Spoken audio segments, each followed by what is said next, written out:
नमस्कार दोस्तों, मेरे चैनल द मोंक कमेंट में आपका फिर से स्वागत है।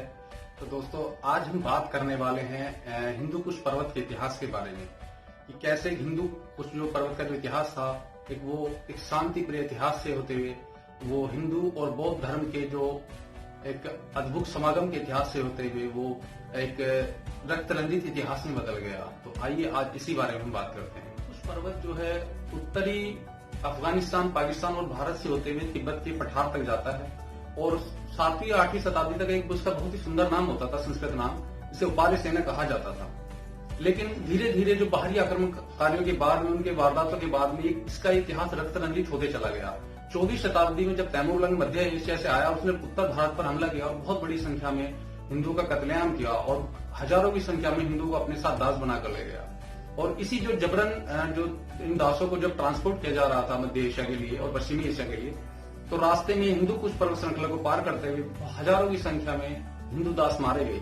इसी के साथ ही इसका जो नाम है, जो फारसी नाम में जैसे हो गया हिंदू कुश, जिसका फारसी में अगर आप ट्रांसलेशन करते हैं फारसी से, तो वो नाम आता है हिंदू किल या हिंदू स्लेयर, या एक तरह से कह सकते हैं हिंदू की कब्रगाह या कत्लगाह।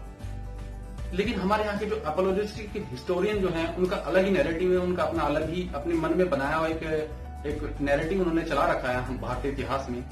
उनका कहना है कि हिंदू कुश का मतलब जो है वो हिंदू स्लेयर से नहीं है।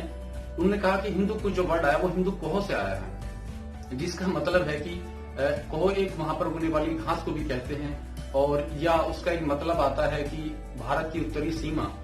और उन्होंने कहा कि इस हिंदू कोह का जो है एक तरह से अपभ्रंश ही है, जिसे हिंदू कुश कहा जाता है, जिसे गलत रिप्रेजेंट किया जाता है।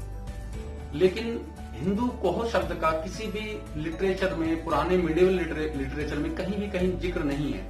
जबकि हिंदू कुश और जो एक उसका जो रक्त रंजित हिंदुओं के जो टॉर्चर के इतिहास से जुड़ी बहुत सारी बातें हैं। जो अरब के जो इब्न बतूता थे, जो एक इस्लामिक ट्रैवलर थे, उन्होंने अपनी बुक में इस चीज का बखूबी जिक्र किया है कि कैसे हिंदू दासों को मध्य और पश्चिमी एशिया ले जाते समय लाखों और हजारों हिंदू दास वहां पर मारे जाते थे।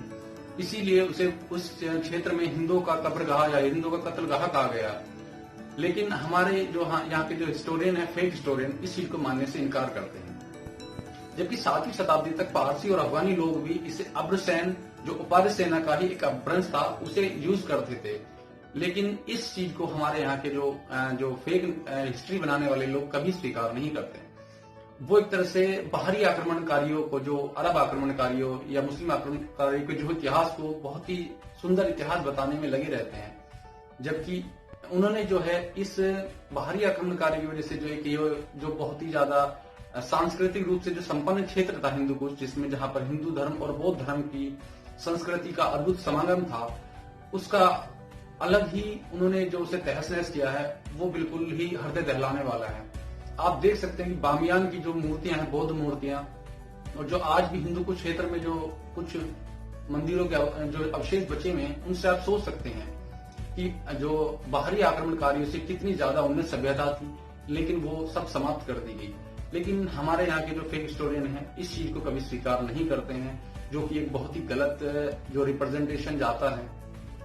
और हमारे यहाँ पे जो लोग हैं उस गलत हिस्ट्री को ही अपनी जो असली हिस्ट्री मान लेते हैं। तो देखिए, अभी इस वीडियो को बनाने का जो श्रेय है वो भारद्वाज स्पीक, जो ट्रोंडोलॉजी के अकाउंट से जाने जाते थे पहले, उन्हीं के जो ट्विटर थ्रेड से है।